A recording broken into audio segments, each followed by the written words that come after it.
Hello viewers, welcome to my kitchen.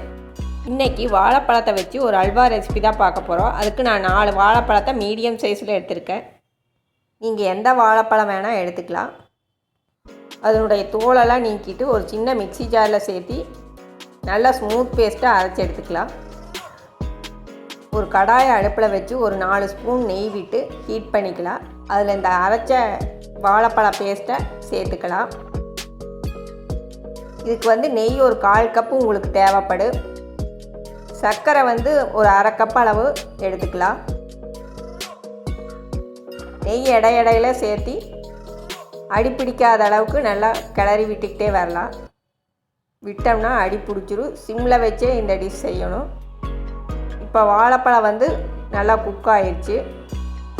இப்போ அது கூட 1/2 கப் அளவுக்கு சுகரை ஆட் பண்ணிக்கலாம். சுகரெல்லாம் நல்லா மெல்ட் ஆகி ஒரு லிக்விட் கன்சிஸ்டன்சிக்கு வந்துடும்.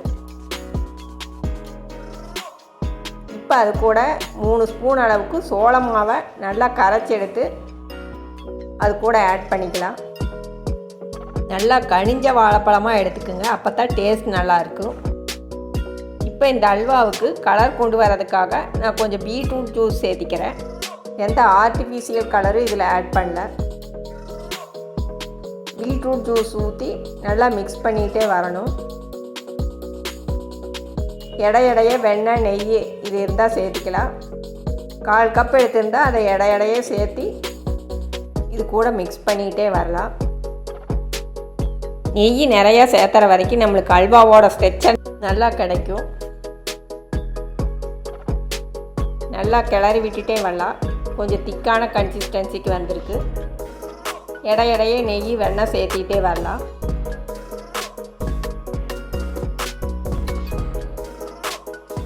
ஒரு 10-15 நிமிஷத்துலேயே இந்த ரெசிபி செஞ்சு முடிச்சிடலாம்.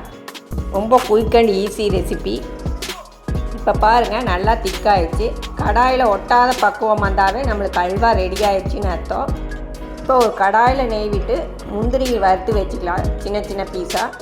ஒரு பிளேட்டில் நெய் தடவி அந்த வறுத்த முந்திரியை அந்த பிளேட்டில் சேர்த்துக்கலாம்.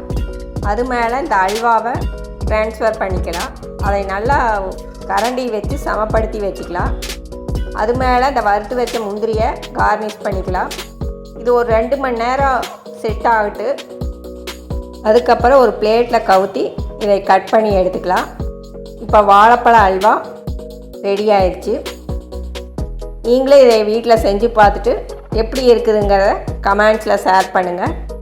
பிடிச்சிருந்ததுன்னா லைக் பண்ணுங்கள், ஷேர் பண்ணுங்கள், மறக்காமல் சப்ஸ்கிரைப் பண்ணுங்கள். வேறு ஒரு ரெசிபியில் பார்க்கலாம். தேங்க்யூ.